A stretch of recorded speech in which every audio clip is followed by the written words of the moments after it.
a hydraulic parts kit maker, would get in the game in 1980. But the first year that we started, we went broke because we didn't know how to run a business.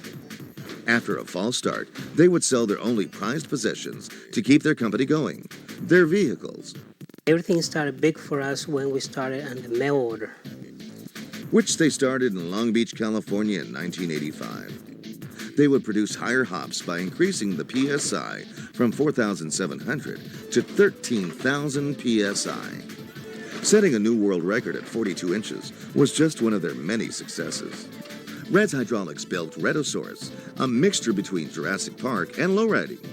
The monster lowrider took 4,000 man-hours to build, and a few countless beer breaks. It can do anything from hopping 12 feet and holding its position to laying down low, practically touching the ground. Like a successful movie, Reds made a sequel to their project with Redosaurus 2, a car that would stand up on its rear bumper like an obedient German Shepherd. Don't move. There you go. One of the biggest promotions was a cross between a Las Vegas show and Metallica. Red's Radical Roadshow, which began touring in 1995. It brought dramatic performance to the Lowrider magazine sponsored shows. Red's Hydraulics unleashed their mad performer, the Joker. Chaos and anarchy would be his delight as we watched a switchman character bent on destroying his own car.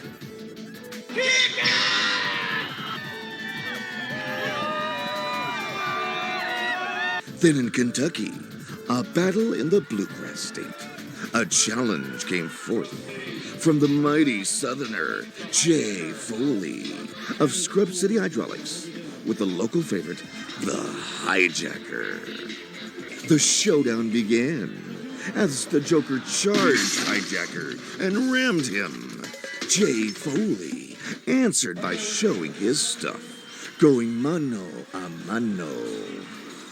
The dust cleared, and both Jay Foley and the Joker claimed themselves victorious. Sometime after the clash in Kentucky, Reds put aside the Joker and replaced it with its new heir, the dark and sleek Black Widow. They say a Black Widow mates and then eats the male for dinner. It was mating season in '97 at the Oakland show. The switchman put on quite a show. After a flashy performance, he threw his switchbox toward the car as usual and turned toward the crowd, which he thought was cheering for him. Actually, it was screams of terror. The car seemed to have a mind of its own, dropped into gear, and became a runaway.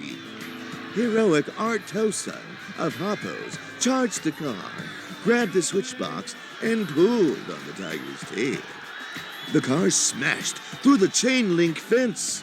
Fortunately, someone clamped on the car and shut it down.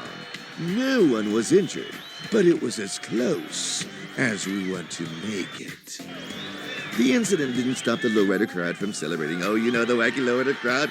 Always having a party. You know them, on and on, here and fun. Oh, you know those crazy lowrider people. They were so ecstatic. They just kept going. They wouldn't stop. It was a big party, a big hoopla. God, I wish I was there.